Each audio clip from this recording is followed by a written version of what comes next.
High School Football Show on News Talk Radio WOBM AM 1160 and 1310 and ShoreSportsNetwork.com. Tonight's show is presented by Investors Bank, banking in your best interest. Now, from the Water Street Bar and Grill in Toms River, it's the Investors Bank High School Football Show on News Talk Radio WOBM AM 1160 and 1310 and WOBMAM.com. And a good Thursday evening, everyone. Welcome to this week's Investors Bank High School Football Show. Kevin Williams, Ed Sarluca, Matt Harmon, live from the Water Street Grill in Toms River, talking high school football tonight. Our focus on the football teams at Jackson Memorial and Shore Regional. Guests from both those programs, including the head coaches, coming up a little bit later on. Of course, we'll have our weekly segment with Scott Stump, who will go in depth on tomorrow night's big showdown between the top two teams on the Shore Sports Network Top 10, Red Bank Catholic and Manalapan. Kevin Callahan talks Monmouth University football as the Hawks make the trek out of town for their first Big South game of the season. And that's what we've got going on. And as I say, good evening to my partners. We're past the midway point of the season. And this past week was either week 6 or week 7. I'm still not sure, but it was one of those. And I don't know that it was an especially memorable one, but it did produce some interesting results. Coach Sarluca? Yeah, well, everybody was looking at Middletown South and Manalapan, top offense against one of the better defenses in the Shore. And Manalapan won it 21-3, basically shutting them out, which was a pretty good statement to make because everybody had said Manalapan off of a scramble. And the Indians go as far as Tymir Berry takes them. They shut down Kalia Green and Berry, like I said, 100 yards, but very under control. That's what impressed me, the way they played defense. And Southern can make some noise in that South Jersey Group 5 picture because that is not a good division this year. One more win will give them 4, and I think could get them in. 2 more will definitely get them in, and possibly even a home game. And a bad loss for Toms River South, a team that had such high expectations, and now at the crunch part of their schedule, and including the game tomorrow night when they host Jackson Memorial, and we'll talk with the Jaguars momentarily, but a dangerous situation for South, a team that had such high expectations and could really watch their season spin out of control if they don't right the ship very quickly. Speaking of Class A South, Jackson with the win over Brick Memorial. I know we'll save that conversation, most of it, for when we're joined by the Jaguars, but that was a big win for them, a game that was decided very, very late. The game we did last week in a Class B South, 2 of the 5 teams at that time tied for the division lead. Barnegat a win at Point Borough, although I think we'd all agree the team in that division playing the best football right now is Central Regional. Yeah, and they've been maybe the biggest surprise of that division for sure. If you thought about it going in, a lot of people thought Barnegat would be good. Obviously, Lakewood right behind them. Jackson Liberty was able to really turn their season around. We talked about that a little bit last week, but I don't think anyone was expecting anything out of Central Regional. And that 5-team race has now essentially become a 4-team race because there's those 4 teams, Barnegat, Central, Jackson Liberty, and Lakewood, all at 4-1 within the division. Still going to be a lot of exciting games coming down the stretch in B South. Yeah, the other team I'd like to mention is Rumson. I went to Manasquan and saw the Rumson-Manasquan game. The return of Charlie Volker, last year's Offensive Player of the Year, came back with a flurry of yards, 30 carries, 270 yards or so, 3 touchdowns. I mean, he was very, very tough.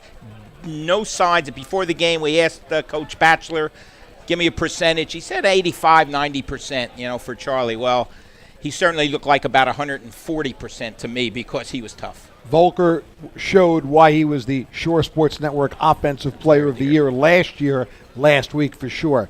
A couple of quick hitters. Asbury Parks collected their first win of the season for their first-year head coach, Bill Hill, who's previously been a head coach at Toms River South. So congratulations to them. And almost Colts Neck.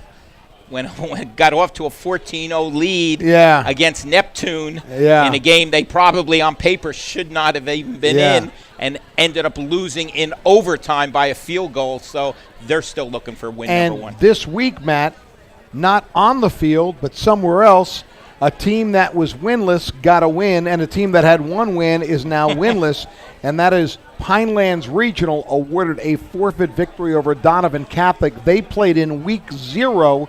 On the scoreboard, it was a 10-7 Donovan Catholic win, but this past week it was officially announced that the Griffins have to forfeit that game because they used a player who was not cleared to play in the game.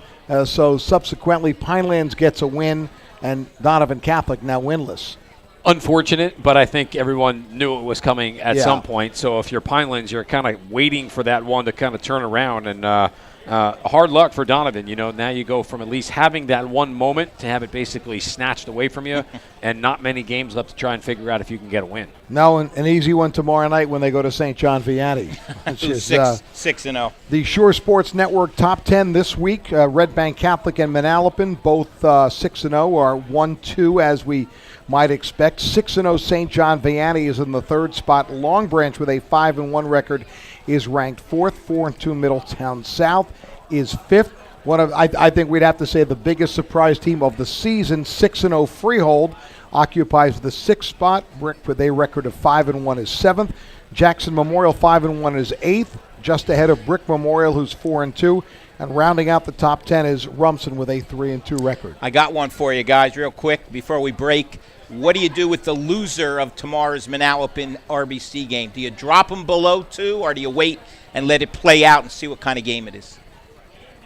Go ahead. It's a tough one. Well, I think you have to wait and see what kind of game it is. I mean, if one team, one way or the other, had a blowout win, the team that suffered the loss, they'd probably drop. I mean, then you have to assume everyone underneath them is probably going to win. But if it's a tight game, you could make the argument certainly that no more than a spot the loser would drop the 3. Honestly, I don't drop the loser at all.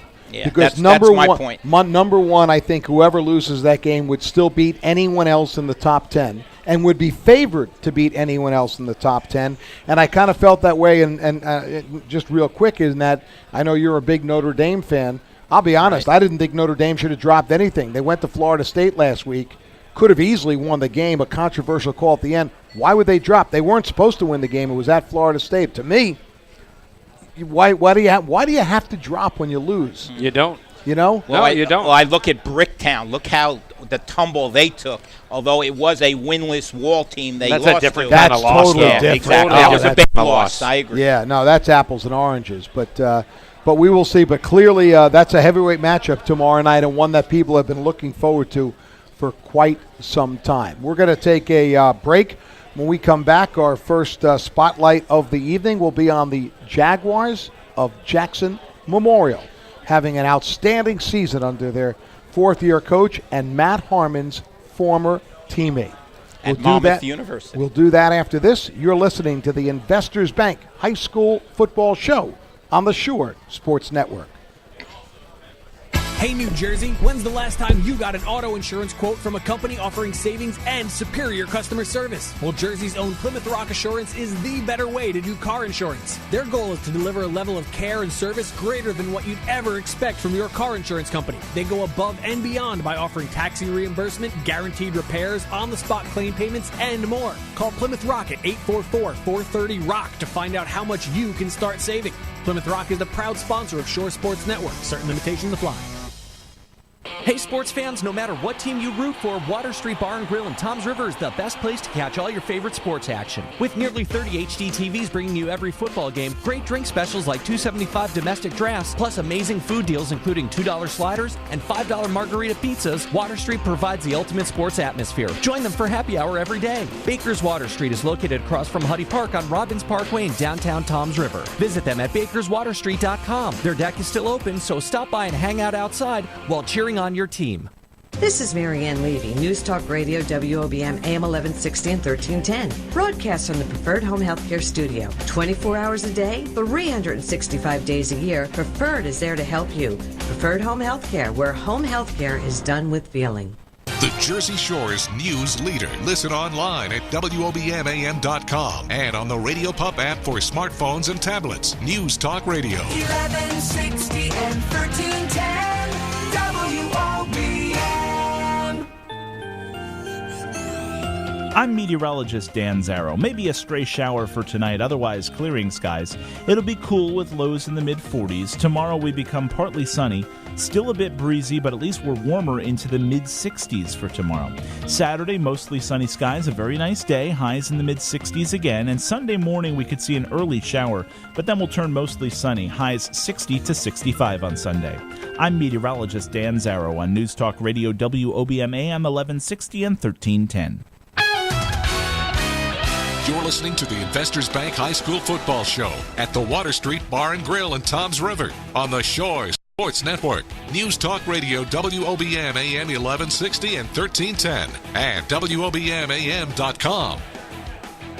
Certainly one of the better teams so far this season has been the Jaguars of Jackson Memorial. They'll go into tomorrow night's game against Toms River South at Detweiler Stadium, our game of the week, with a 5-1 record, and good enough to give us some time here on the Thursday night show. Fourth-year head coach Walt Krstopik and senior linebacker Zach Tetro. Guys, thanks for making the journey across and down a little bit. Good to see you both. Good to see you. Thank you for having us here. Walt, let's start it off with you. You know, you think about the way that this season has unfolded a little bit. That one blip on the screen is that overtime loss to Brick Township. But other than that, I mean, you have to be pretty happy with the way that the year has gone. 5-1 and some dominant wins amongst those five. Exactly. You know, we're very proud of our kids, where they're playing right now. They're showing up, playing every week hard. You know, we have really had to dig one out last week against Brick Memorial. They got up on us by 2 scores. You know, they just showed their toughness to be able to come back and dig a big, tough victory out. Zach, one of those games, you know, as Coach just referenced, the Brick Memorial one, because some of those wins have been on the easy side. You know, the loss, obviously, I know difficult, and the game went all the way down to the wire. But other than that, you know, Jackson, Liberty, Lacey, Southern, and Toms River North, all kind of blowout wins.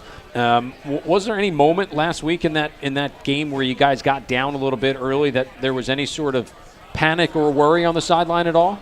Not too much. You know, our head quarterback, he likes to keep us up, keep our heads up, and make sure we keep going through every play. You know, it's a Brick team. Brick Township, Brick Memorial, both of them, they're hard-hitting teams. They're going to smack you in the mouth, so we just had to keep riding it out. Zach, you had the big play in last week's game when you picked up the fumble I saw the highlight play where you blew up the option. I'm not sure who it was. Who was right in front of you? You came in to reap the rewards and scoop up and score from about 5 or 6 yards, but who blew up the option on that play? That was Glenn Capella. He hit the quarterback. The ball ended up bouncing off my face mask. Oh, it took a couple seconds. I had to find it. Wanted to make sure I got it up on the first try. And that was an easy one for you, and the game winner for sure. In a game, you know, if you looked at it statistically, it wasn't as close as the score, but, you know, sometimes it's not statistics that win games, right, Coach? Exactly. If you don't put it in the end zone, it doesn't matter how many yards you have. Exactly. The running back situation this year, it's sort of been running back by committee. Last year was all Connie Glover. Okay, I mean, I know you had some bits and pieces, but this year you just keep shuttling in backs, one speed back after another, and now you've added Matt Castronova to the mix. And who do you defend on this Jaguar team? I think this might be the most talent we've had in the backfield since 2005, when we had John Reggio, Mark Chavone, Joe Arnett, Eddie Duncan, Bobby Cole, and all those guys. It's the same type of situation we had back there. You know, any one of the guys that we could give the ball to could take it to the house on any given play.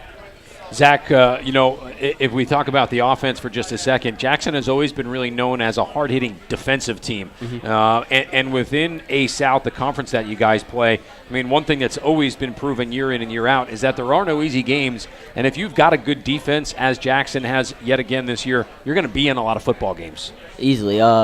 They can't score, they can't win. That's the whole point of defense, period. They can't score, they can't win. How about when you look at the schedule, you guys are kind of right in the thick of it. Tough stretch, and every game is a tough stretch week in and week out. Before the game, a lot of people would have said this matchup against Toms River South would have been one of the highlights of the A-South schedule, and it is yet again.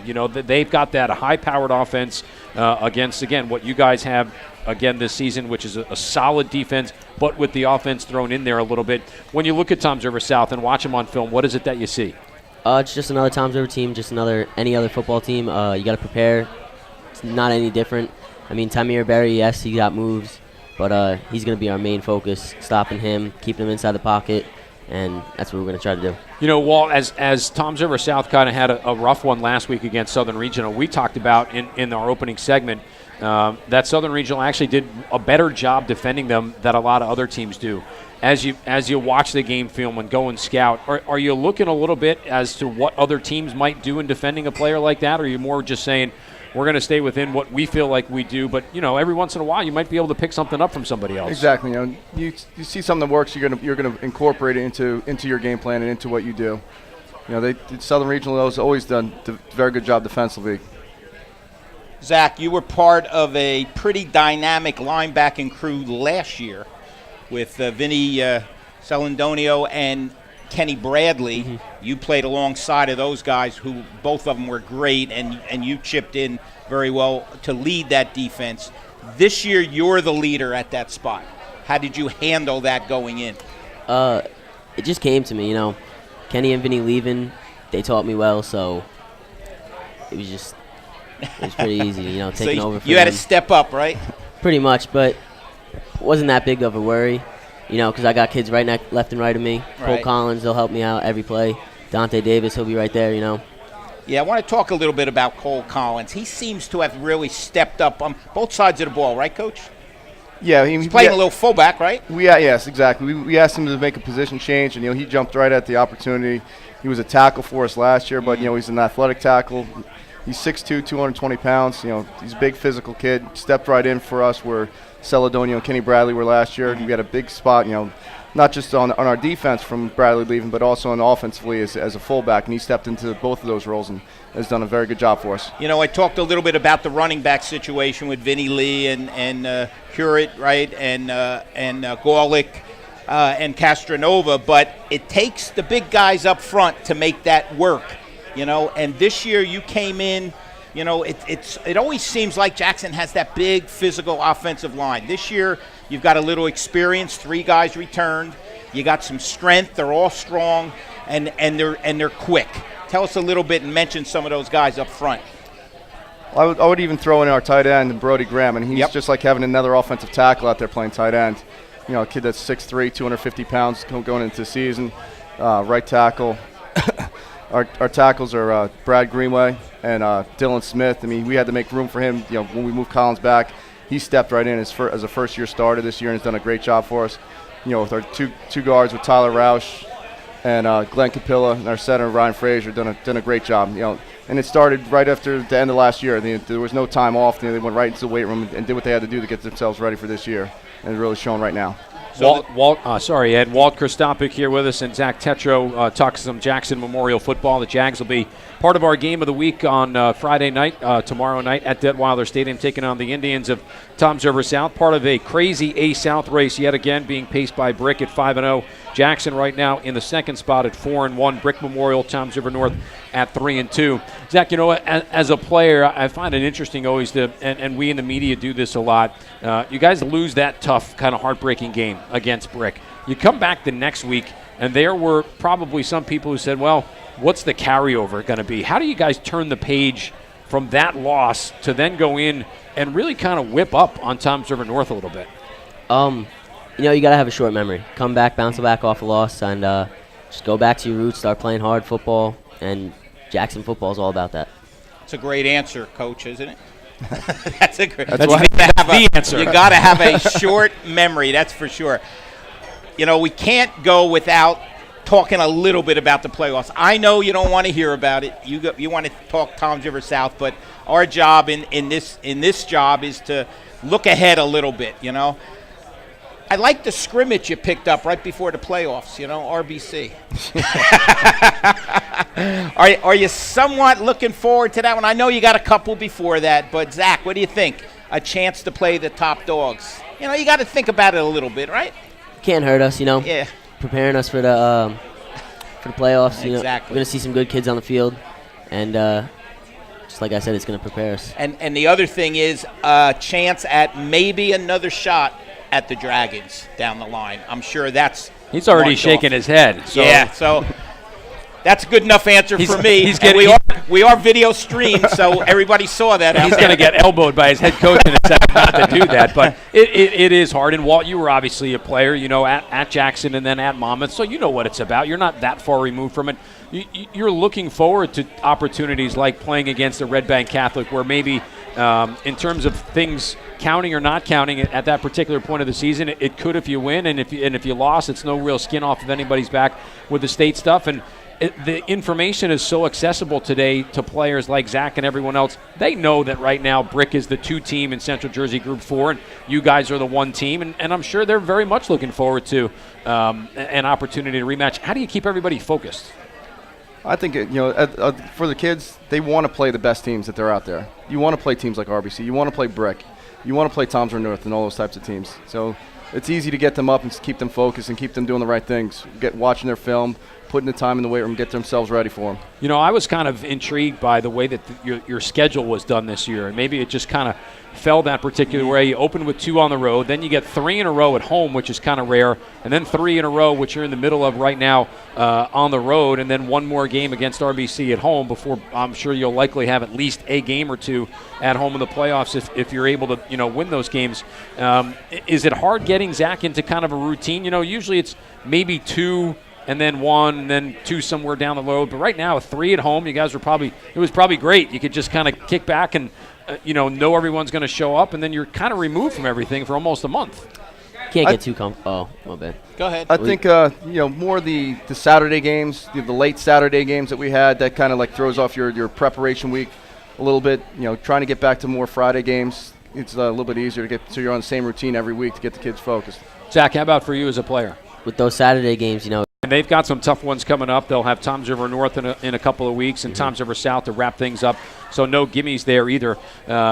Walt, our connection, you and I have known each other for a long time, going all the way back to 1993. I think we'd be remiss because it's part of our Thursday night show. How much do you still pay attention to what's going on up in West Long Branch with Monmouth? We have a couple players up there. Demetrius Smith is up there. You always talk to him. Send him a couple text messages. Keep the good work up. They're really proud of the job that he's done up there.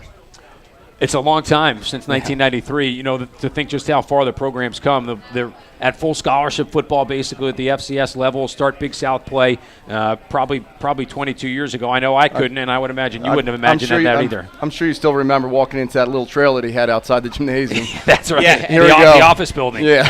And you know what he's doing tomorrow at 6 a.m.? He's getting on a chartered airplane and flying to a football game. So things have changed a little bit in 20 years. I still remember staying over at Albright, and there's cockroaches on the floor. Yeah. Some of the places we stayed at early on weren't too good. Absolutely. Zach, for you, you're a senior. What are your plans after the season? Are you thinking that you might want to continue football at the collegiate level? Oh, easily. I would love to play college football, but not really paying attention that much, not really getting much recognition, and not really too worried. So just trying to go out with the season, finish strong, and then I'll start worrying about that. Well, big one obviously coming up tomorrow night. Jackson and Tom's River South at the home of the Indians. Always one of the better places to play around the area. Guys, we appreciate you coming down here. Wish you the best of luck, not just tomorrow night, for the rest of the season. We'll see you tomorrow night, and very likely we could see you somewhere down the line in the playoff picture. Continued success for both of you.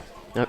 Thanks for having us. Thank you for much. That is Walt Kristopic and Zach Tetro, part of the Jackson Jaguar program. The Jags again tomorrow night on the air against the Indians of Tom's River South. We'll step out here, take a quick timeout. When we come back, Kevin will take my spot and join Ed. We'll talk some Shore Regional football here on our Investors Bank High School Football Show on the Shore Sports Network. Thanks, guys. Hey sports fans, no matter what team you root for, Water Street Bar and Grill in Toms River is the best place to catch all your favorite sports action. With nearly 30 HD TVs bringing you every football game, great drink specials like $2.75 domestic drafts, plus amazing food deals including $2 sliders and $5 margarita pizzas, Water Street provides the ultimate sports atmosphere. Join them for happy hour every day. Baker's Water Street is located across from Huddy Park on Robbins Parkway in downtown Toms River. Visit them at bakerswaterstreet.com. Their deck is still open, so stop by and hang out outside while cheering on your team. Looking for something to do Friday nights? Head to Jersey Shore Arena in Farmingdale, where it's Friday night DJ skating from 7:45 to 10:30 with a live DJ and late show. Just $10 admission and $4 skate rental. The new Learn to Skate and Learn to Play hockey sessions begin in November, and there's still time to join the Fall Youth House League. Stop in today to register. Days off from school? Have fun and join their daily public skating. Visit Jersey Shore Arena, 1215 Whitecroft Road in Farmingdale, or jerseyshorearena.com. Come join Investors Bank in Spring Lake on Saturday, September 20th as they celebrate the opening of their new branch in Spring Lake Heights at 1001 Highway 71 near Warren Avenue. It'll be lots of fun for the entire family. Enjoy free food, giveaways, and entertainment along with great rates on business checking, money market accounts, and loans for your home or business. Be sure to stop by for a chance to crack the vault and win $2,500 or any one of their other amazing prizes. It's all happening on Saturday, September 20th from 9 a.m. until 2 p.m. at 1001 Highway 71 near Warren Avenue. For more information, visit myinvestorsbank.com or call 855-I-BANK-4U. That's 855-422-6548. Investors Bank. Banking in your best interest. Investors Bank member FDIC, equal housing lender. No purchase necessary. No account to open. Employees and their families of Investors Bank and their affiliates or subsidiaries are not eligible. Must be a New Jersey or New York resident 18 years and older. For complete sweepstakes rules, visit the Investors Bank Spring Lake Heights branch.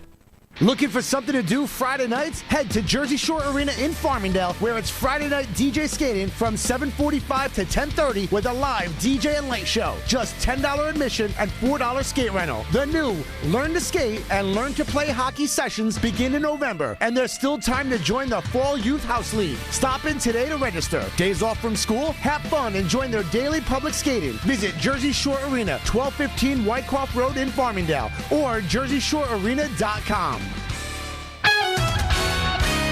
Now, back to the Investors Bank High School Football Show on the Shores Sports Network. News Talk Radio, WOBM AM 1160 and 1310, and WOBMAM.com.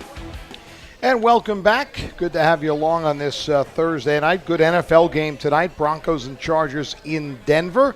Thursday night games have been a dog most of this season, but this one looks pretty good on paper. Looking good on paper and on the field all the time are the Blue Devils of Shore Regional. As we are joined by their veteran head coach, Mark Costatino, along with their outstanding senior linebacker and offensive lineman, James Bedell. We welcome them to the show. Guys, thanks so much for coming down tonight and making the trip from Monmouth County. Thanks for having us. Same, thank you. Kaz, always a pleasure to see you. And, Coach, I will start with you in your 23rd season. An incredible run with the Blue Devils, a record of 146, 85-1, a couple of state championships, coming off another outstanding season a year ago at 10-2, and off to a good start this year at 4-1. Most importantly, 3-0 in B Central. And how do you maintain the drive and the enthusiasm after all these years? And I love asking a guy like you who's been around with it. Is it as much fun for you as it was a decade or 2 decades ago? It's more fun. I really appreciate it. I know it's going to come to an end someday. I never know when, but, you know, I appreciate it more and more. Guys like James make it so much easier for me because we just love being at practice with these guys. My coaching staff's been with me forever, and we're all friends. So we really, how much fun we have practice? Like, a lot of fun. It's silly. I'm like, we got to stop laughing. Let's do some work here. Like, if I give them a water break, all they do is they play their games. They hit the goalpost, and he's throwing things. So I love it. I don't know. I just love it, you know. Well, the W's certainly don't hurt. That you doesn't hurt. 146 of them for you in your career. That's a pretty big number. You know, Yeah. a lot of good assistant coaches and a lot of good players along the line. That makes it the players are the key, and the coaches will have the same philosophy. And again, we work hard. I'm at practice, and we have our things, and I turn my back. They do their job, and I don't even worry about our game plans. How about some of your assistants? How long have some of them Well, been Mike with you? Whitaker, right there, he played at Shore. He's an all-state lineman. He's been with me all 23 years. Wow. His first year, he was a freshman. Then when I got the job, I brought him as an O-line coach. He's been with me 23 years. Pete Vincelli and John Remedios, who were all-state players for me in the 90s, they've been with me now probably 10 years, and they're teachers all. Bob Biazzi, ex-Long Branch coach, he's been with me about 5 or 6 years. Jack Levy, our athletic director, Long Branch coach, he retired, and we're all best friends. And I said, why don't you just be a volunteer coach? So he volunteer coaches. Who else varsity? I think that's it. And then the freshmen, Joe Rankin does a great job. Marty Maloney and Chris Riley volunteers. Yeah, too. Kev, when players that you coached come back and coached for you, you know you've done a pretty good job because that a lot of times they had enough of you, But in this case, players that played for Kaz come back to coach. So yeah, we got it's 4 or 5 people on the staff. Exactly. Yeah. And that helps perpetuate the tradition of the program. You and I were chatting before we went on about how important it is to maintain that tradition, and you've been able to do that for a long time. Well, thank you. We talk about it all the time at practice. James wants to leave his mark, and all the other players, they talk about it. I tell them old stories about championship games, won or lost, or kids that did certain things in games, and they eat it up, and they're doing it. I'll be talking about these guys in a few years. Yep. It's great. Well, coming off a big win last weekend in conference. I mean, the way your schedule is set up, your 2 big division games, sort of, you had Mater Dei Prep last week. You have Point Beach coming up, not this weekend, but next weekend. But that looked like one of those old-time Shore Regional games. I mean, you've been really built on defense. It's been the foundation of your success. So let's start with this guy because I know you're an O lineman, and we'll talk a little about that. But I got to believe that linebacker is what you really like, delivering the blows, and you really shut down what's been an explosive team at times last weekend. It was last week. We knew coming in they had a huge offense, averaging like 40 points a game. We just knew we had to shut down the receivers, contain their quarterback, and then just score enough points to win, and that's exactly what we did. Just kind of hung in there and made it a competitive game. You've only given up 36 points in 5 games. That's 7 a game, so the defense really has been terrific. They're really proud of our defense. We're working hard, kind of like a bend, don't break mentality right now. Like, we'll give them a few first downs, but we'll find a way to stop them. Like, don't let them in the end zone. What is the defensive philosophy? Are you aggressive? Do you guys blitz a lot?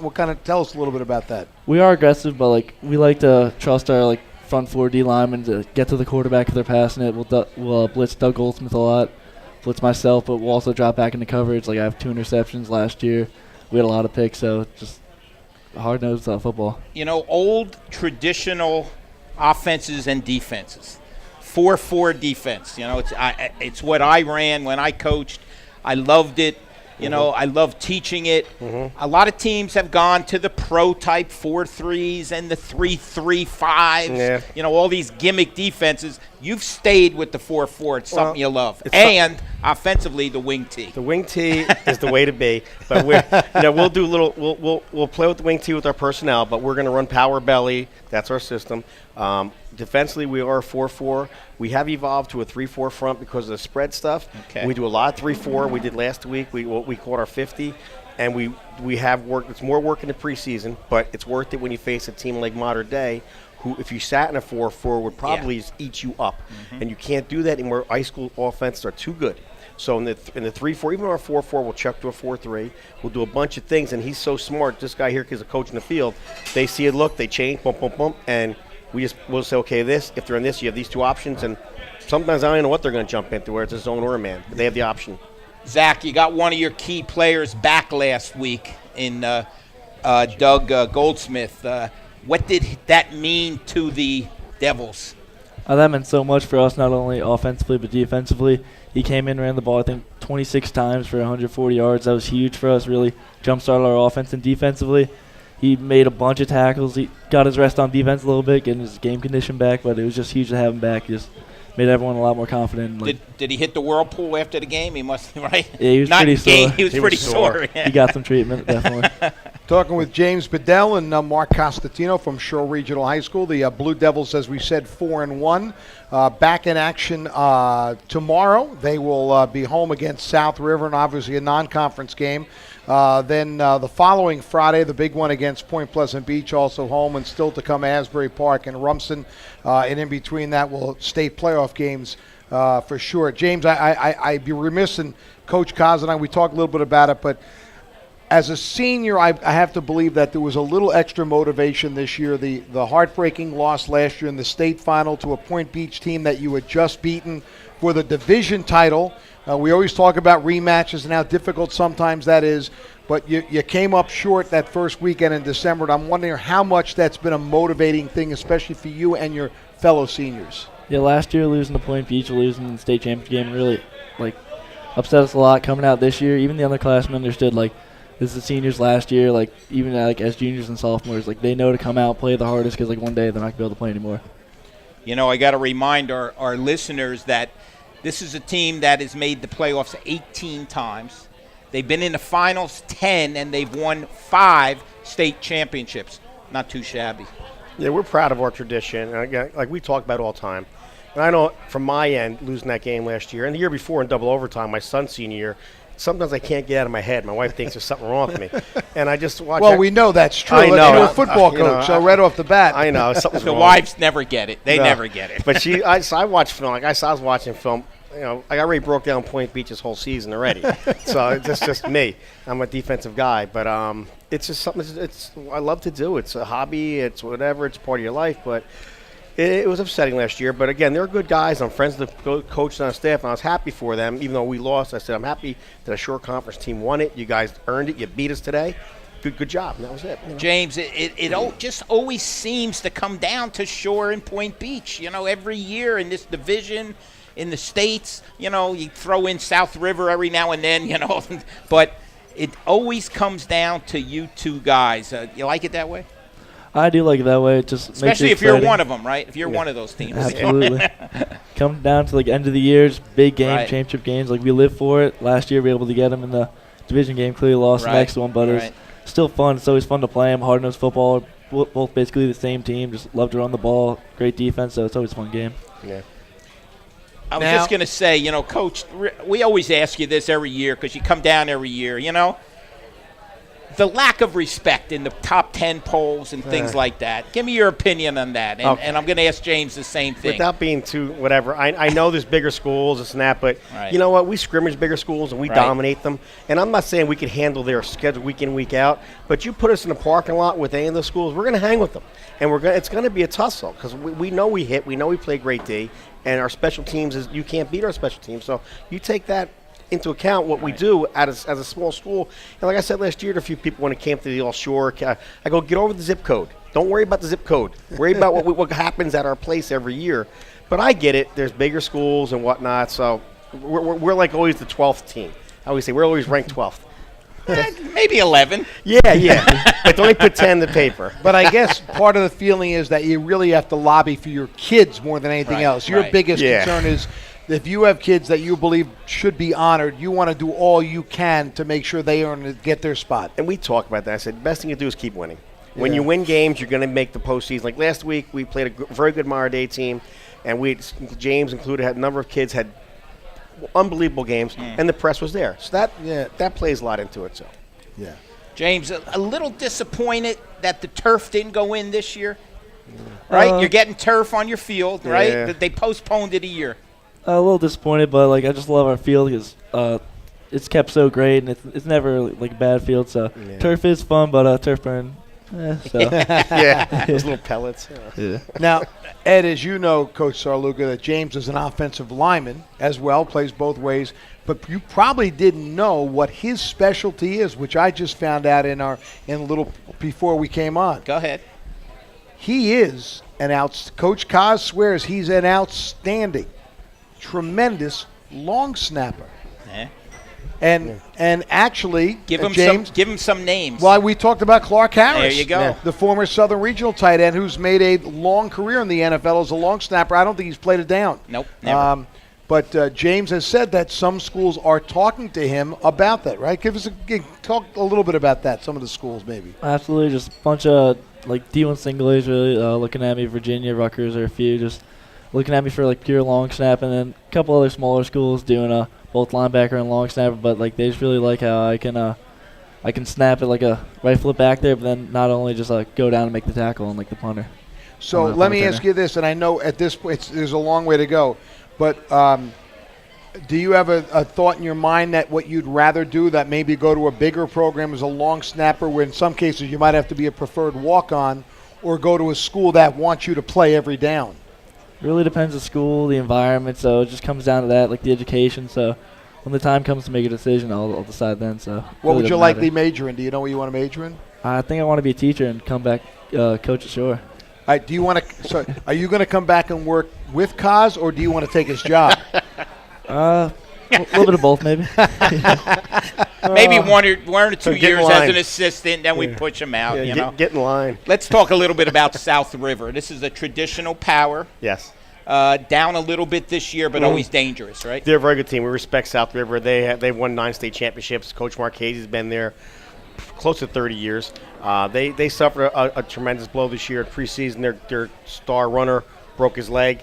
He's a tremendous player. What's his last name? I think Doug Ryan's his Doug name. Ryan. He's a stud, and so that really hurt them. Sure. In spite of it all, they still have 2 wins. They're playing tough. They say they're playing like many young kids, and that's happening. So we just got to go take care of business tomorrow and not worry about Point Beach. It's 13 points there on the table for the PowerPoint, so that's what we're going for. The Rams, right? Yes. The Rams. Quick story, when Toms River East opened in '79, our schedule was all over the state. And they were good One back of then. the teams we played was South River. And this is a team, Kevin, Joe Theismann, right? The receiver. Kenny Jackson. I mean, they beat Shore in the finals that year. Exactly. Really? Some tremendous that was at the year Middletown players North, yeah. at a small school like that. Yeah. They were or 78 they beat Shore. 78, but they were loaded. Yeah, in '79 they beat Toms River East too. Yeah, they didn't lose many games back then. No, so they did not. We respect South River, the Rams. We know them. We've actually crossed over with them now 4 or 5 years in a row. Right. So I thought we would not get them this cycle, because I like playing different teams. Mm-hmm. I like to mix it up. But so we know what they do. They know what we do. So we're gonna go get them. If you had your preference, would you like to play maybe a game or two more against bigger Shore Conference schools? Or is that the case of those schools are not going to risk playing a Group 1 for the PowerPoints? What do you think? It's a little both, because I've done both. I've had it where we had to play the Neptunes, and we beat them. We've had it in recent years. We had to play, Manasquan and play them tough and lose by a point. It's tough because our league is – Asbury had to run for a while, those teams. So I go back and forth. I like what's happening now. I like crossing over just because I don't think we get banged up as much. And when you start playing the bigger schools, even not that much, but you lose 1 or 2 kids. Like this year, we were so injured. We're finally getting healthy now. It makes a huge difference in most teams, especially for a small school. Yeah, that's the difference. When you're a small school, how many do you dress, Coach? We have about 45 kids. Okay, so when you're dressing 45 kids, it's not like Manalapan, who comes on the field with 90 kids. Right. 10, 11, and 12. It's a war of attrition. It's a big difference, You lose 2 or 3. You lose a Goldsmith, for the first 5 games. It's going to hurt you. It really did. Other kids have to step up. Sometimes you find players like that. Well, that's what happens. It's an opportunity. Exactly. Exactly. And kids get reps, and we talk about it all the time, and some of the young kids really got so much better.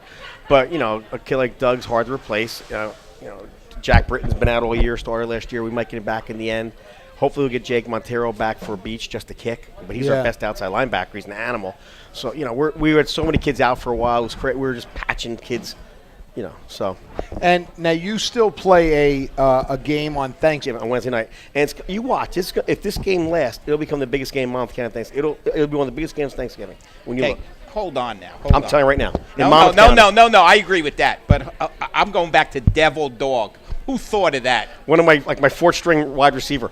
That's a great. I said to him, great tradition. I know. I asked all the parents, and they're all talking at the fundraiser. And then there's one kid. He's real smart, Sweeney, and he goes, Kaz, yeah, Sweeney. He goes, Kaz. Maybe he's like the 8th-string wide receiver, but he's a great kid. And his dad makes great homemade wine. Anyway, so he goes, how about Devil Dog Ball? I'm like, we're at practice. And I'm like, that's not bad. I'll get back to you. I have to work on this defensive problem. And then we started thinking about Rumps. I called the Rumps coach because I go, if you don't like it, we won't do it. Right. I love it unless you have something better. He kept thinking, no.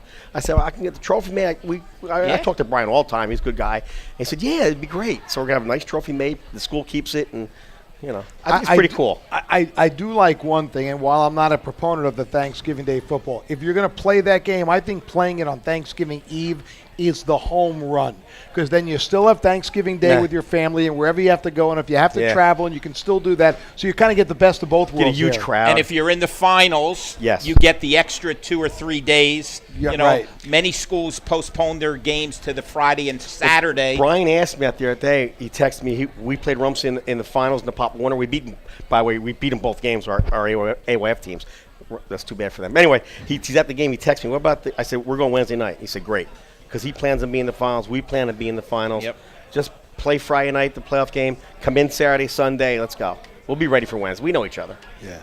James, is he as animated on the practice field as he is tonight? Is he still like that? Like the Energizer Bunny over here? He's even more animated in practice. He's jumping around, like finding kids in the back there still talking, telling them to be quiet. It's a great environment. It's like having another kid. It's, is he your coach or is he your teammate here? It's both. A little bit of both sometimes. Yeah. We have fun. Now, we also can't leave without mentioning your principal and ex-football player. I'm sure he meets with you once a week and gives you his opinion. Vinny Delacardillo. They have a Board of Ed meeting. He couldn't make it. I know. He looked for And Tommy Farrell comes out to practice. So you've got some football guys. Harry Chabukin's our AD. There you go. They're An just tremendous. Red Bank coach, right? Yeah, so they cut the practice, and we just laugh. Every once in a while, they throw a play under your Tom door. Farrell does, and I can remind him, what was your record? What was my record? And then he walks away. But no, it's great. He actually gave us a play last year before the finals. He goes, I used to run this play called Judas. It's a double cross. We ran it. We scored in the finals. We put it in the day before in the gym.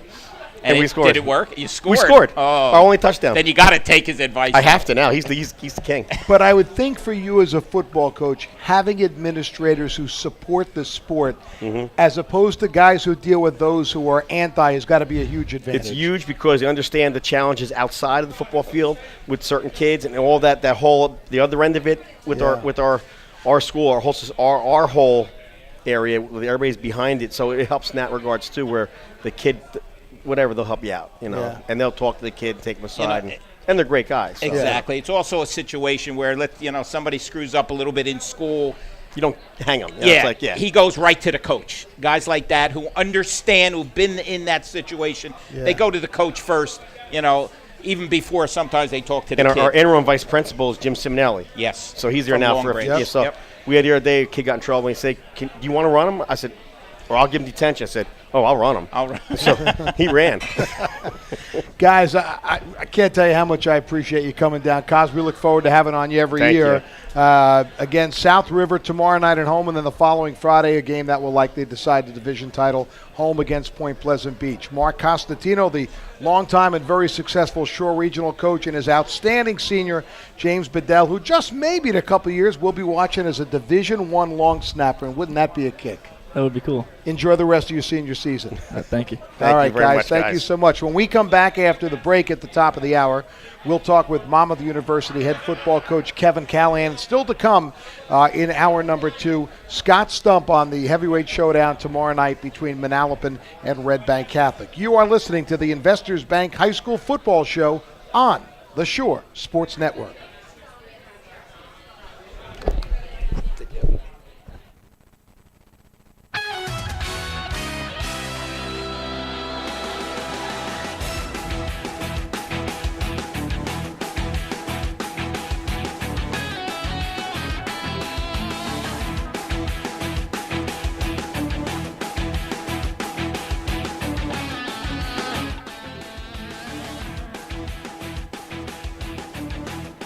WOBM Lakewood Township, WADB Asbury Park, a Town Square media station. Live from the Preferred Home Healthcare Studio, this is the Jersey Shore's news leader. Listen online at WOBMAM.com and on the Radio Pub app for smartphones and tablets. News Talk Radio, WOBM AM 1160 and 1310. Clearing skies with a chance of a stray shower tonight. I'm Rosetta Key, WOBM News. A former Toms River North High School teacher and a Hillsborough man have been arrested and charged with the sexual assault of a minor. Raymond Waters and Alan Harbatuk were taken into custody Wednesday for alleged sex acts with one of Waters' students that began in 2002 and continued for several years. A Lenoka Harbor couple faces charges for allegedly plying young teens with alcohol and teaching some of them how to use a bong. Police say they charged Brian and Tammy Smith after an apparently intoxicated girl brought into headquarters by her mom Saturday wound up needing hospital treatment. A Lakewood 15-year-old is accused of a break-in robbery while the owner of the house was inside. Police say the two struggled before the suspect broke away with a backpack full of goods Wednesday. The teen was caught while trying to scale some backyard fences. Jersey Shore weather becoming partly sunny and breezy Friday, highs in the mid-60s. Drop a comment on the news page at WOBMAM.com. Fox News Radio. I'm Ron Flatter. It's part of the ongoing response to yesterday's attack by a gunman in Canada's capital. I've ordered that force protection measures at bases and wings across Canada be increased. Military General Tom Lawson. A soldier was killed at the War Memorial in Ottawa before the attacker was killed by a sergeant-at-arms during yesterday's shooting inside Parliament. Police say gunman Michael Zehaf-Bibo was a petty criminal. The portrait that's emerging is actually very worrying to authorities because he was not on the radar screen as a national security threat, as a terrorist threat. Although apparently there was an email of his that showed up on the hard drive of a Canadian citizen who appears to have left the country, who was charged by authorities here with leaving the country to commit a terrorist act abroad. Toronto Star reporter Tonda McCharles in Ottawa. It looks like no one was hurt this afternoon by a rare tornado in the Pacific Northwest. I've been with the department for 34 years, so I've never seen an event like this before. Police Chief Jim Dusha in Longview, Washington. That's a little more than 40 miles north of Portland, Oregon. Some roof damage was reported. Some power lines were ripped down. Tests should tell us in about 8 hours whether a doctor now in a New York City hospital who was in West Africa this month has caught Ebola. 33-year-old Dr. Craig Spencer is being treated here at Bellevue Hospital. He works with Doctors Without Borders, and he returned just about a week ago from West Africa. His symptoms included a fever and gastrointestinal issues. Hazmat teams helped move him with the fire department. He was brought to the back of the hospital here at Bellevue. Fox 5's Sharon Crowley in New York. Federal investigators are still working on why a small plane and a helicopter collided over Frederick, Maryland, killing 3 people. They do say the plane was coming in for a landing at the city's airport. You're listening to Fox News Radio. Fair and balanced. This is Doug Benson from the hit podcast Doug Loves Movies. Stay tuned for this week's Watch This Not That movie review after a word from our sponsor. Walmart presents Be Ready for the Office Coffer. Every office has one. That awesome guy who's so committed that he comes to work even when he's sick. So you get to share much more than just email. Be prepared with 19-ounce Lysol disinfectant spray for $4.97, 80-count Lysol wipes for $4.63, and 2 packs of 12-ounce NyQuil DayQuil Severe Cold and Flu on rollback for $13.79. Walmart shopper 1, coughing guy 0. Save money, live better, Walmart. Hey everybody, Doug Benson here. Time for Watch This Not That. In theaters now, Annabelle and the Judge. In Annabelle, a creepy doll comes to life and terrorizes an innocent family. In The Judge, the great Robert Duvall is still alive and terrorizes a bunch of lawyers. So go see The Judge and not Annabelle. This has been Watch This Not That. Don't forget to check out my podcast, Doug Loves Movies, on iTunes. It won't be until next year when the murder trial will begin in Colorado for the man accused of the 2012 movie theater massacre. Fox News Radio's Jessica Rosenthal reports live. Ron, prosecutors say they're okay with a delay of trial of about 4 to 5 weeks. Trial was supposed to start December 8th, but attorneys for James Holmes say now that the second sanity evaluation is finished, they need more time. Former prosecutor and current defense attorney Karen Steinhauser, who's been following this case, says the request so soon after the second evaluation being filed doesn't necessarily mean Holmes's attorneys have issues with it. The prosecution took 2 months before they requested another evaluation. indicating that the first evaluation was inadequate. The second evaluation consists of 22 hours of video. Holmes has pleaded not guilty by reason of insanity. Prosecutors are seeking the death penalty. Ron. Jessica, the father of the latest White House fence jumper, says his son may be mentally disturbed but is not violent. Dominic Adesanya was captured about this time last night on the North Lawn. He is in jail without bond. A man who apparently looks like a fugitive suspected of a killing in eastern Pennsylvania has gotten a lot of attention from police. For 6 weeks, police have been searching for Eric Freen, the suspect in a deadly ambush on a state police barracks in Pennsylvania. And more than 20 times, they've stopped and questioned James Tully, who happens to walk to work through the same woods in the Pocono Mountains where Freen is believed to be hiding. Tully says he was stopped 7 times in one day and once got bruised ribs from a knee on his back while he was on the ground at gunpoint. The 39-year-old father of 2 now wears a reflective vest. He walks 10 miles a day round trip because he doesn't own a car, which may soon change. Someone's launched a crowdfunding account to buy him one, collecting thousands already. Lisa Brady, Fox News Radio. Baseball's World Series resumes tomorrow in San Francisco. Giants and Royals tied at 1 win each. I'm Ron Platter, Fox News Radio. You're listening to the Investors Bank High School Football Show at the Water Street Bar and Grill in Toms River on the Shore Sports Network. News Talk Radio, WOBM AM 1160 and 1310 and WOBMAM.com. And welcome back. We are live at the Water Street Bar and Grill in Toms River. A couple of great spotlights in that opening hour with Jackson Memorial and Shore Regional. We make the transition, as we do this time every week, to college football as the well-rested, I would think, Hawks of Monmouth University get on the plane tomorrow and fly down to Greenville, South Carolina to prepare for Saturday's Big South opener against the Blue Hose of Presbyterian. That's H-O-S-E, as in Blue Hose. And as we welcome in the head coach of the Hawks, whose team is 5-1, Kevin Callahan, I'm going to put you right on the spot. The toughest question I'll ask you all night long. What exactly are the Blue Hose? Well, very interesting. First of all, the Blue Hose is a name that Presbyterian got back when they started football around the turn of the century because they wore blue socks. And so they were first called the Blue Stockings, and then they changed that to the Blue Hose. But actually their mascot is an old Scottish royal guard. This giant of a man that looks something like William Wallace with a big sword and all that. And they have their descendant from guards who were in charge of protecting the Scottish royalty. That's what I've been able to find out anyway. I am very impressed. That was a very thorough answer. Nice job, Coach. And, Coach, on top of it... Well, you got to do your homework when you're playing somebody new. And, Coach, on top of it, they have proven so far this year to be not just a historic nickname, but also a pretty good football team on the field. They're a very good team. You know, they're 3-1 against FCS competition. The lone loss coming to Coastal Carolina in what was a terrific game where, you know, it was a 7-point game well into the fourth quarter, and Coastal got a late touchdown to make it appear like they had an easier time than they actually did. They're holding teams to 16 points per game.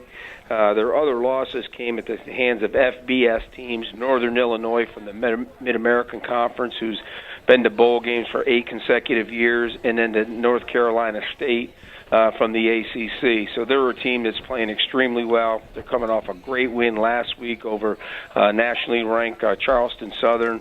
So they have a lot of confidence, and they've got us coming in there for homecoming. Coach, first of all, before I ask my question here, congratulations on a couple of weeks ago on your 125th career win. Of course, the only coach that Monmouth University has had in their history. Well, thank you, Ed. I appreciate that. Thank you very much. But that's just a tribute to all the great players who've come through our program and all the hard work that they've put in. Okay, Coach, we get on a plane tomorrow at about 6 a.m., and are you taking a healthy team down there to South Carolina? No, I think we are. The week off did wonders for us. Guys who were held out the last couple of weeks, or certainly the last game even, are healthy and ready to go. So, we're going down there with everybody that we had hoped to have, with the exception of KB Asante. It's a group that's healed up and I think rested and ready to go play. Coach, and confidence, obviously, for you guys, I would think at this point of the season, extremely high. 5-1, and some dominant performance, not just on the scoreboard by the offense, putting up some major points, in some senses, record-setting points in Monmouth football history. But overall, just good play from the defensive units, from the special teams. All 5 of those wins have been pretty complete overall wins for Monmouth. Well, Matt, there is a high level of confidence, and it's certainly warranted. We've played well through the first 6 games, and that was part of the design of the schedule, or the hope of the schedule, that we could win early, develop some confidence, and gain some momentum before the bye week, and then head into the Big South, which we know is going to be a grind. Starting this weekend, we're going to certainly step up our level of competition, and it's going to be 5 consecutive weeks of that. So I think the bye was at a perfect time. Our guys are confident. They're focused because they understand how they're going to have to perform if we hope to have success on Saturday.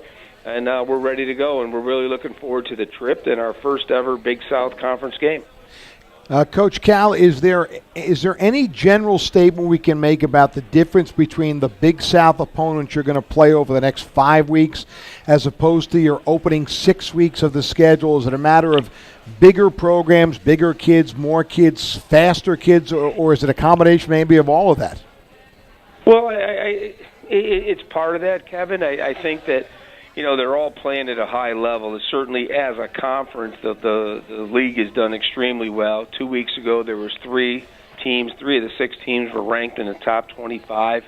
But you can't discount a program like Lehigh, who's annually in the FCS playoffs and in schools like that. And I don't want to discredit any of the people that we've played, because they're all good football teams and they're all well coached. But now we're going into a conference play where everybody has the full complement of scholarships and has had them for a number of years, and everybody's got talent and they're deep. And they can all play.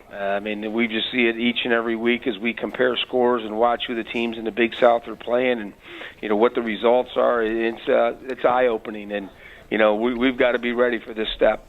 Coach, from a player perspective, and I know the coaches, you guys as coaches, certainly trying to monitor this as much as you can, but maybe even through the leadership, do the players have a sense of this as kind of a new and beginning of a different era for Monmouth football?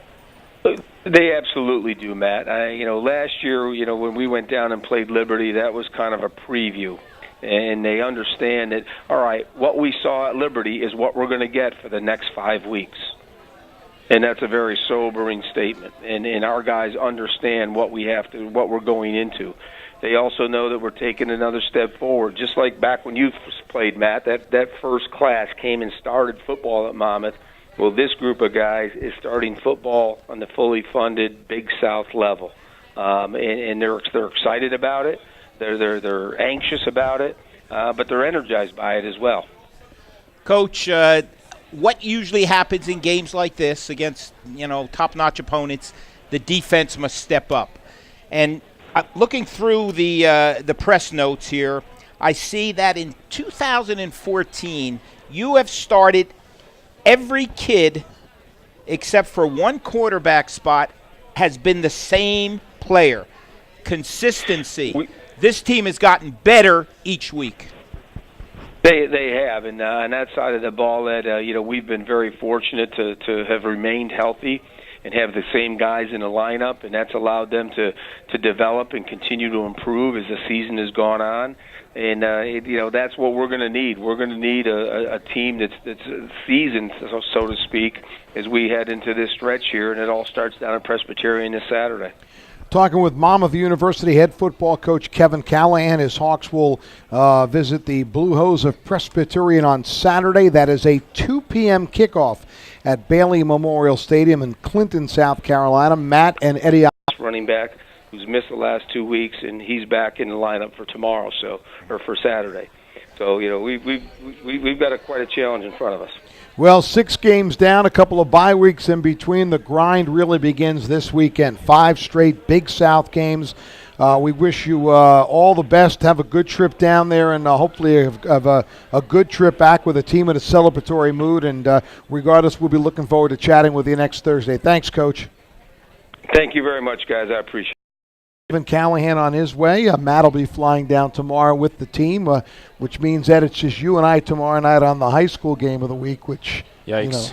Matt. Wow. Matt, look at that. You're the closest of the three of us with this team. Give me your honest opinion right here. I think it's going to be, honestly, I think it'll be a very good football game. And I think it was described very well by the three of us and with Coach adding his comments in there as well. Presbyterian, very good football team. I watched a little bit of their game on the Big South Network over the course of the last couple of weeks. Not very dynamic offensively, but a good running game and good defense, which will keep you in a lot of football games. And for them, at least wins and losses wise, this is a team that for the last several years has been very down. So their level of success they're having right now, I think probably has them pretty energized. And the weather looks good for the weather weekend looks down great. there. Weather looks great. No excuses there. No, weather looks great.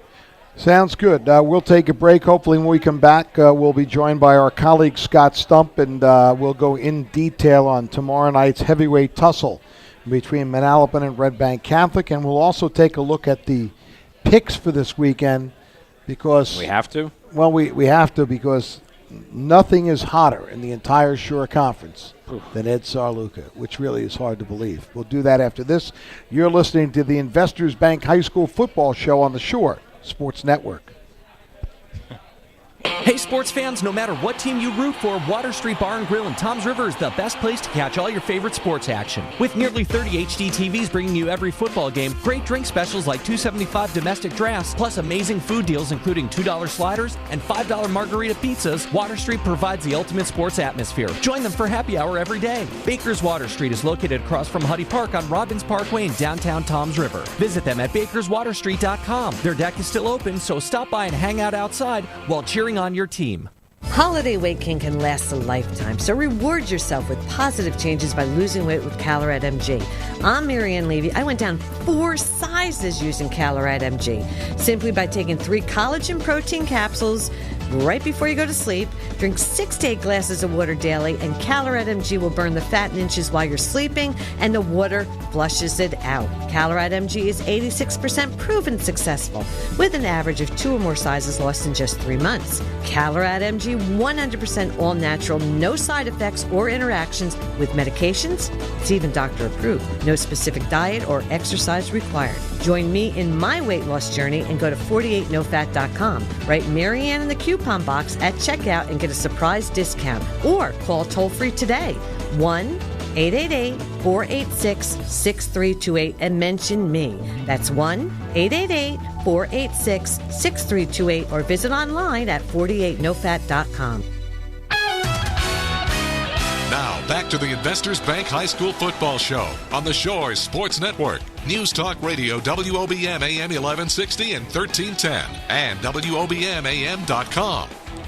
By the way, I invite you to visit our website, shoresportsnetwork.com. Among the things you'll see up there are our Gold Coast Cadillac football picks, sponsored by our good friends at Gold Coast Cadillac. And what you will find is on fire for Coach Ed Sarluca, who is coming off a 22-1 week and is 109-22. He has opened up an insurmountable lead in the competition with Matt and I and Bob Batters, and of course our digital managing editor, the content guy, the content king of the Shore Sports Network, who's currently in the Also Ran column with Matt and I, and that is Scott Stump. And Scott, there is no explanation for what's happened this year with Coach Sarluca.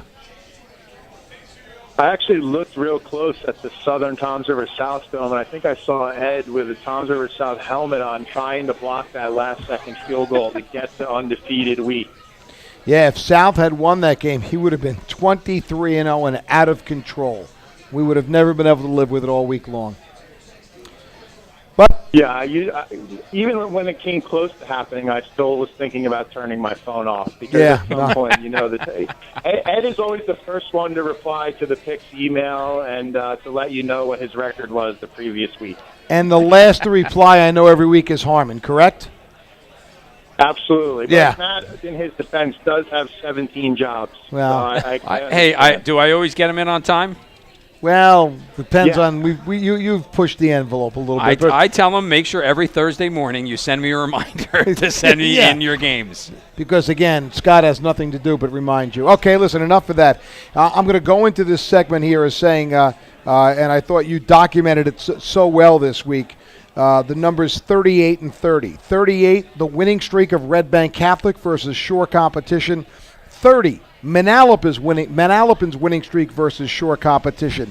These are what you called the heavyweights, Scott, and I don't think any doubt about it. This is the game some Shore fans have been waiting years to see. Oh, I mean, this is a game I think for about 2+ years, maybe 3 years. Everybody's wanted to see. RBC's been the number one team since 2011, and Manalapan's usually been right behind them in the rankings. They've never met on the field, but they both kind of mutually worked it out for this schedule cycle that they did want to play each other, and now it's going to happen. You got to think there could be 5,000-6,000 or more people at Count Basie Field tomorrow night. Yeah, I agree. This is a game, possibly the biggest game in maybe the last 5 years of a head-to-head competition. And like you said, it's one. Give me a winner, Scott. Plain and simple. I picked RBC. Yeah, I picked RBC, and looking at the picks, all of us actually picked RBC. Yeah. The question I think a lot of people want to know is it going to be a hard-fought game right down to the end? A 1-touchdown, 2-touchdown game? Will RBC handle them? Like a 28-7 kind of game? And that, I think, is the really interesting thing is, no Shore Conference team has really given RBC a battle beginning to end in a while. I mean, they've been blowing teams out all of last year, and all of this year up to this point. The last time they really got taken to the brink was that Neptune team that ended up winning a state championship a couple of years ago when they took them to double overtime. But it's been a long time since they've had to go a real fourth-quarter game. They had a 10-0 game against Manasquan a couple of years ago, but it's been a while since someone really challenged them right down to the finish from this area.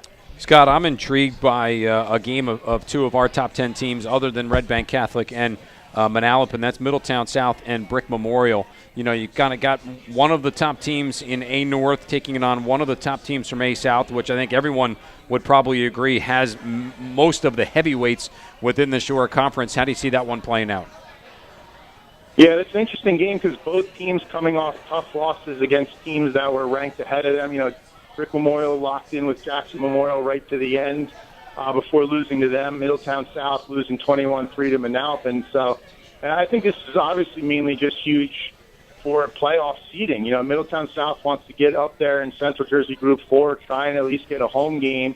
And as Ed said earlier, that South Jersey Group 5 bracket is pretty wide open, and Brick Memorial, with a win in this game, could make a serious run and maybe a top 2 seed in that bracket. So big for them. And to me, it really just comes down to run defense.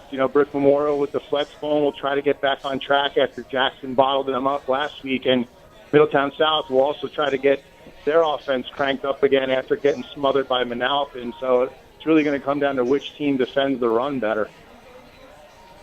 I'm gonna jump back to RBC and Manalapan just for a second because it is such an intriguing matchup.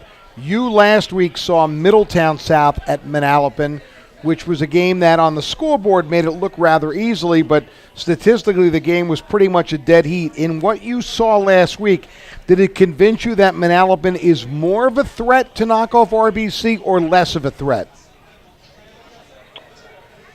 It's an interesting question just because I was really impressed with Manalapan's front seven defensively, especially against the run. But the big difference, I think, in this game than maybe what RBC has had in past years is Eddie Hahn, RBC's junior quarterback. I think if Manalapan was able to just strictly load up against RBC's run game and stop their tailbacks, that would be, I think that would make it a little bit easier. I wouldn't say easy, but easier, whereas Hahn had such an extra dimension, being able to run out of the zone, read plays in the shotgun, and also throw the ball. He's averaging 17 yards per completion. So he, to me, is the big X factor in all of this. You know, how can you stop their run game and stop him? I think that's their biggest challenge, and I think Manalapan's just going to have to do more. They're going to have to show more offensively this week than they did against South. They drove the ball really only one time down the field against Middletown South defense, and RBC's defense is as good or better than Middletown South. And, you know, Manalapan's defense set up the offense in great spots at the 15 and the 20-yard line for 2 of their touchdowns. It's probably not going to happen against RBC, but another big area where Manalapan can kind of help equalize things is special teams. You know, they can use Mike Tagiano, their senior, to try and pin RBC deep, make them drive the field, and he's also a threat, you know, from 40 yards plus field goal-wise. So their special teams, I think, are really going to have to continue to play at a high level to also kind of even out the game a little for them. Scott, real quick, 2 other games, non-divisional games. Lakewood at Rumson and Long Branch at Matawan. Intriguing, both of them. Yeah, the Lakewood-Rumson game obviously is huge for Central Jersey Group 2. Both of those teams are in that bracket. Rumson's the defending champ. You know, a win over Lakewood vaults them up into getting a home game or so, or puts them on track for one. And I like the matchup of Charlie Volker in the running game against that tough Lakewood defense with Detrell Reed and Amir Tyler. I think the question in that is, can Lakewood score enough points on the Rumson defense to grind out a win? I would consider Rumson the favorite there. And with Long Branch and Matawan, that's a huge Central Jersey Group 3 game. Right. Long Branch is gunning for that number 1 seed. They're in the number 1 spot right now, so a win over Matawan would be huge for them as far as forcing teams to come to their home field in the postseason. And Matawan is right there in the middle of the pack in the 4th, 5th area. So if they get a win over Long Branch, they suddenly can maybe get themselves a home game or 2 and surprise some people. They just scored 52 points last week against Homedale, so maybe their offense is starting to find its stride. But the whole question is, can anyone stop Demir Willis? 5 straight games of 200-plus yards rushing for Long Branch. Pretty impressive, and so is Scott Stump. You can read him at shoresportsnetwork.com. He's got a great preview of the Manalapan Red Bank Catholic game. By the way, a preview as well on the front cover of the new Shore Sports Network Journal, just out today, available at all Jersey Mike's locations in Ocean and Monmouth counties, all Super Wawas in Ocean and Monmouth counties, and I know Steve Meyer, our partner, will have them at the game tomorrow night. Scott, thank you so much. We know we will be tomorrow night. Looking forward to following you. Have a great football weekend. Thanks, guys. I'm probably going to leave now to get a parking spot over at Count Basie. It'll be interesting to see. Thanks, Scott. We'll see the kind of crowd they get tomorrow night. We'll, of course, be at Toms River South for the Indians, one with Jackson Memorial. We'll have constant updates of that Manalapan RBC game throughout our broadcast. Our colleague, Mr. Harmon, will not be with us tomorrow night. We'll do our best to hold down the fort. It's tough when you lose the Joe Buck of high school broadcasting, but we'll do the best we can. On assignment? On assignment. But we hope you have a good trip down to South Carolina. Look forward to following you on Saturday on the Shore Sports Network. Yeah, it should be a lot of fun. Looking forward to it also. You ever been to Count Basie Field, Kevin? Yes. Yeah, it's not a whole lot of parking here. Special thanks to all our guests tonight, including the folks from Jackson Memorial and Shore Regional, Coach Callahan, Scott Stump, our friends here at the Water Street